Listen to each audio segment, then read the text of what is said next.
8 मार्च 2014 Malaysian airlines की flight MS-370 Kuala Lumpur international airport से Beijing के लिए टेक ऑफ करती है। इस फ्लाइट की कमान संभाले हुए थे कैप्टन जावेद अहमद शाह और को पायलट फारूक अब्दुल हमीद। दोनों ही अनुभवी पायलट थे जिनके लिए ये बस एक नियमित फ्लाइट थी। Malaysian 370, contact Ho Chi Minh 120.999। 12 crew member और 227 पैसेंजर इस फ्लाइट में ऑन बोर्ड थे, यानी 239 लोग इस फ्लाइट से ट्रेवल कर रहे थे। लेकिन इस बात का किसी को कोई अंदाजा नहीं था कि अगले कुछ घंटों में ये फ्लाइट दुनिया की सबसे रहस्यमयी फ्लाइट बनने वाली है। We have breaking news. Malaysia Airlines confirms it has lost contact with a plane carrying 227 passengers. It seems to have vanished into thin air.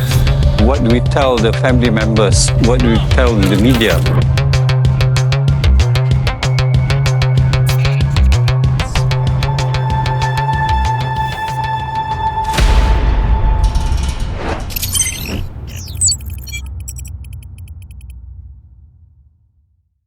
सब कुछ नॉर्मल था, मौसम साफ और कम्युनिकेशन सिस्टम परफेक्टली एक्टिव थे।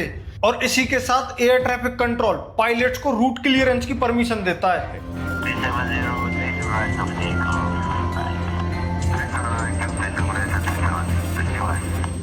और रात के 12:41 पर फ्लाइट बीजिंग के लिए रनवे से टेक ऑफ करती है। अगले 38 मिनट तक कॉकपिट के अंदर सब कुछ नॉर्मल होता है। पायलट आखिरी बार कोलालंपुर ATC से कांटेक्ट करता है। Malaysian 370, contact Ho Chi Minh 120.999। अब तक सब कुछ प्रोटोकॉल के हिसाब से था। प्लेन मलेशियन एयरक्राफ्ट से निकलकर वियतनाम ATC को हैंडओवर होने वाला था। पर ठीक उसी समय फ्लाइट MS-370 अपने रूट से थोड़ा डेविएशन लेती है। रडार डेटा के मुताबिक जब प्लेन वे पॉइंट इगरी के पास पहुंचा तो उसे दाहिनी ओर मुड़ना था, heading 40 degree towards north east, जिससे वह वियतनाम एयर स्पेस में एंट्री करता और अगले वे पॉइंट बिटियोड़ की तरफ बढ़ता। लेकिन ठीक 1:21 के आसपास विमान ने उस टर्न को पूरा करते हुए थोड़ा एक्स्ट्रा बैंग एंगल लिया। इस डेविएशन ने विमान को वियतनाम फ्लाइट कॉरिडोर से कुछ डिग्री बाहर कर दिया। और यहीं पर कुछ अजीब होता है। 1:21 पर फ्लाइट MS-370 का ट्रांसपोंडर अचानक बंद हो जाता है, यानी एयरक्राफ्ट ने आखिरी बार सेकेंडरी रडार को सिग्नल भेजा। सेकेंडरी रडार जो ट्रांसपोंडर पर निर्भर करता है वो अब एयरक्राफ्ट को नहीं देख पा रहा था। लेकिन मलेशियन मिलिट्री के प्राइमरी रडार ने जो देखा वो सबको हैरान करने वाला था। ट्रांसपोंडर के ठीक बंद होने के बाद प्लेन को जो 40 डिग्री नॉर्थ ईस्ट की तरफ टर्न लेना था उससे वो 231 साउथ वेस्ट की ओर एक शार्प लेफ्ट टर्न लेता है। यानी फ्लाइट ना केवल अब वियतनाम की ओर बढ़ना बंद कर देती है बल्कि मलेशियन पेनिनसुला की ओर लौटना शुरू करती है। मिलिट्री रडार डेटा के अनुसार ये टर्न इतना परफेक्ट था कि उसे पहले बटरवर्थ एयरवेज के साउथ से गुजरते हुए पेनांग आइसलैंड के ऊपर 10 नॉटिकल मील साउथ में 44,700 फीट की ऊंचाई पर कंट्रोल मैन्यूवर करता है। ये टर्न करीब 261 डिग्री का था जो एक एक्सपीरियंस पायलट ही कर सकता था। इसी बीच आसपास के सारे देश वियतनाम, थाईलैंड, सिंगापुर, इंडोनेशिया अपने एयर डिफेंस रडार सिस्टम को मॉनिटर करते हैं, लेकिन किसी ने भी इस अनआइडेंटिफाइड टारगेट को कंफर्म करने की कोशिश नहीं की। वियतनाम ATC को लगता है कि प्लेन मलेशियन एयरलाइंस को हैंडओवर हो चुका है और मलेशियन ATC को लगा कि प्लेन अब वियतनाम के कंट्रोल में है। यानी पूरी दुनिया के रडार सिस्टम के बीच बोइंग 777 इस तरीके से गायब हो जाता है जैसे वो कभी एग्जिस्ट ही नहीं करता था। यानी पूरी दुनिया के रडार सिस्टम के बीच बोइंग 777 नो मैंस लैंड में उड़ रहा था। लगभग 18 मिनट तक किसी को कुछ पता नहीं चलता है कि फ्लाइट MS-370 गायब हो चुकी है। जब वियतनाम ATC के कांटेक्ट ना मिलने पर मलेशियन एयरलाइंस से पूछताछ की जाती है, तब जाकर सबको एहसास होता है कि एक लेटेस्ट जनरेशन का एयरक्राफ्ट 239 लोगों के साथ गायब हो जाता है। वियतनाम कंट्रोलर्स इंतजार करते हैं कि इस टाइम MS-370 को चेक इन करना था, लेकिन रेडियो पर कोई जवाब नहीं था, ना कोई एक्नॉलेजमेंट, ना ही कोई transmission. Malaysia 370, Kuala Lumpur control. We cannot see you anymore. Radar contact is gone. Please talk back to us immediately.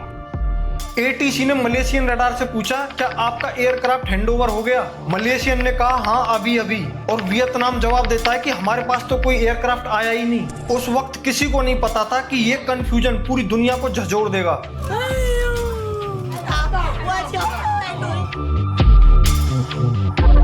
और यहीं से शुरू होती है एविएशन हिस्ट्री की सबसे बड़ी खोज।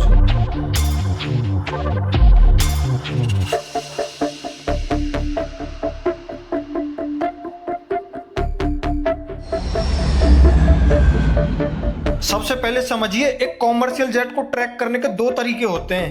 पहला ACARS aircraft communication address and reporting system. ये एक छोटा सा डेटा लिंक है जो एयरक्राफ्ट की सिस्टम रिपोर्ट, लोकेशन और कई टेक्निकल पैरामीटर्स को ग्राउंड या सैटेलाइट पर भेजता है। और दूसरा है सेकेंडरी रडार या ट्रांसपोंडर। ट्रांसपोंडर रडार को अपनी आइडेंटिटी, एल्टीट्यूड, ये सब चीजें भेजता है। जब ये दोनों एक्टिव रहते हैं तो एयर ट्रैफिक कंट्रोल के पास प्लेन की लोकेशन और उसका स्टेटस सब कुछ रहता है। लेकिन उस रात दोनों ही सिस्टम एक ही टाइम पर मैन्युअली बंद कर दिए जाते हैं, जैसे किसी ने पहले से ही प्लान कर रखा था कि इस विमान को दुनिया से गायब करना है। बीजिंग एयरपोर्ट पर सैकड़ों लोग एक मिरेकल की उम्मीद कर रहे थे, लेकिन वो मिरेकल कभी हुआ ही नहीं। कहानी यहीं खत्म नहीं होती, क्योंकि कुछ मिनटों बाद मलेशियन रडार ने एक अनआइडेंटिफाई एयरक्राफ्ट को ट्रैक किया था।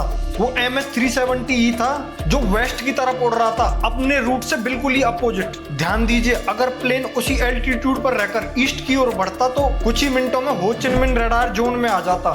लेकिन जब उसने वेस्ट की ओर टर्न लिया तो वो इंडोनेशियन रडार जोन से सिर्फ 50 नॉटिकल माइल दूर था। यानी अगर उसने 3 डिग्री और नीचे टर्न लिया होता तो इंडोनेशियन मिलिट्री रडार में कैप्चर हो जाता। लेकिन ऐसा हुआ नहीं, मानो किसी ने परफेक्टली कैलकुलेटेड रूट चुन रखा हो जहां कोई रडार उसे क्लियरली डिटेक्ट ना कर पाए। क्या ये कोइंसिडेंट था या किसी ट्रेंड प्रोफेशनल की प्लानिंग? और अब आता सबसे चौंकाने वाला हिस्सा। मलेशियन वायुसेना के रडार लॉग के मुताबिक वो एयरक्राफ्ट पेनांग आइसलैंड के पास से गुजरा, जहां कैप्टन जाहिर अहमद शाह का होम टाउन था। क्या ये इमोशनली ड्रिवन डिसीजन था या फिर फेयरवेल फ्लाई बाय? क्योंकि उसके बाद एयरक्राफ्ट एक और टर्न लेता है और इंडियन ओशियन की तरफ मूव करता है। इसी बीच ग्राउंड कंट्रोल सिस्टम एयरक्राफ्ट को ट्रैक नहीं कर पाते हैं, लेकिन सैटेलाइट अभी भी पिंग पकड़ रही थी। अब सवाल ये उठता है कि अगर ये एक मैकेनिकल फेलियर था तो ट्रांसपोंडर और ACRS दोनों एक साथ मैन्युअली कैसे बंद हुए? अगर फायर और टेक्निकल इशू था तो केबिन क्रू ने इमरजेंसी नंबर पर कॉन्टेक्ट क्यों नहीं किया? क्या केबिन प्रेशर खत्म हो गया था? अगर ऐसा था तो पायलट ने इतने शार्प टर्न कैसे लिए? हर सवाल के साथ रहस्य और बढ़ता जाता है। रडार डेटा में प्लेन की एल्टीट्यूड लगातार बदल रही थी, कभी 35,000 फीट पर, कभी 45,000 फीट पर या फिर 23,000 फीट पर। ये कोई नॉर्मल ऑटो पायलट बिहेवियर नहीं था। ऐसा मोशन सिर्फ तभी हो सकता है जब कोई मैन्युअली कंट्रोल कर रहा हो। क्या पायलट कॉकपिट में अकेला रह गया था या फिर कोई उसे ये सब कराने के लिए फोर्स कर रहा था, या फिर ये सब उसने खुद से प्लान किया था? मलेशियन एयरफोर्स ये सब इंफॉर्मेशन 5 दिन बाद रिवील करती है कि प्लेन ने यू टर्न लिया था। 5 दिन तक दुनिया ये सोचती रही कि प्लेन समुद्र में क्रैश हो गया। फ्लाइट MS-370 गायब हो चुकी थी। दुनिया भर की सैटेलाइट, नेवी, सर्च एयरक्राफ्ट उसे ढूंढने में लगे हुए थे। इतना खोजने के बाद भी एयरक्राफ्ट का कहीं पता नहीं चला। अब सिर्फ एक सवाल था कि आखिर वो प्लेन गया कहां? इस सवाल ने पूरी दुनिया को 2 हिस्सों में बांट दिया।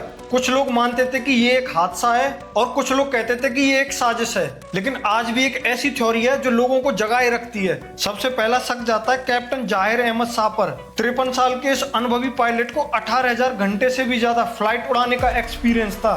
लेकिन इन्वेस्टिगेशन में जब उसका फ्लाइट सिमुलेटर चेक किया गया तो सब हैरान रह गए। उसके सिमुलेटर में सेम वैसा ही रूट सेव था जो फ्लाइट MS-370 ने अपनी आखिरी उड़ान में लिया था। अब सवाल ये उठता है कि क्या ये एक कोइंसिडेंट था या फिर पायलट ने पहले से ही इस रूट की प्रैक्टिस कर रखी थी? सोचिए दोस्तों, अगर उसने ये सब प्लान किया था तो आखिर क्यों? किसी पर्सनल रीजन से या फिर किसी के दबाव में आकर? दूसरी थ्योरी और भी डरावनी है। क्या ये फ्लाइट हाईजैक की गई थी? कई देशों का मानना था कि प्लेन को कंट्रोल किया गया था और किसी सीक्रेट मिलिट्री बेस की तरफ उसे डाइवर्ट कर दिया था। कुछ लोगों ने कहा कि प्लेन मालदीव्स या डियागो की ओर गया था, एक मिलिट्री एयरबेस पर, लेकिन कभी ये सिद्धांत प्रूव नहीं हो पाया। पर अब सवाल ये है, अगर ऐसा हुआ था तो एयरक्राफ्ट किसी भी रडार पर क्यों नहीं दिखा? क्यों हर सैटेलाइट अचानक से एकदम ब्लाइंड हो गए? क्या आपको लगता है कि बोइंग 777 बिना किसी ट्रेस के गायब हो सकता है, या फिर किसी ने जानबूझकर सबूत मिटा दिए? कुछ एक्सपर्ट कहते हैं कि शायद एक सिंपल मैकेनिकल फेलियर था। इंजन में ब्लास्ट और केबिन में प्रेशर खत्म होने से ऑक्सीजन खत्म हो गई, जिससे क्रू बेहोश हो गया और प्लेन ऑटो पायलट पर चलता रहा जब तक कि उसका फ्यूल खत्म नहीं हो गया। लेकिन अगर ऐसा हुआ था तो रडार पर घोस्ट फ्लाइट के ट्रेस क्यों दिखे जो 7 घंटे तक उड़ता रहा? कुछ साल बीत गए, समुद्र में कुछ मलबे मिले, लेकिन उनसे भी कभी ये साबित नहीं हो पाया कि ये उसी प्लेन के पार्ट्स हैं। ऑस्ट्रेलिया, चाइना, मलेशिया, इंडिया सहित कई देशों ने सर्च ऑपरेशन शुरू किया। समुद्र के हर इंच को स्कैन किया गया, लेकिन फ्लाइट का कुछ भी पता नहीं चला। जरा सोचिए, 21वीं सदी में हमारे पास सैटेलाइट इमेज हैं, AI सिस्टम्स हैं, सबमरीन रडार्स हैं, फिर भी एक आधुनिक बोइंग 777 ऐसे गायब हो जाता है जैसे वो कभी एग्जिस्ट ही नहीं करता था। जुलाई 2015 में 17 महीनों के बाद 500 किलोमीटर दूर यूरेनियम आइलैंड के तट पर एक टुकड़ा मिलता है जो बोइंग 777 के विंग्स का हिस्सा था। हाँ, ये वही मॉडल है MS-370। अब आप सोचिए, अगर ये एक सुसाइड था तो पायलट के सिमुलेटर में रूट्स अधूरे क्यों थे? अगर इस प्लेन को हाईजैक किया गया था तो कोई डिमांड के लिए कॉल क्यों नहीं आया?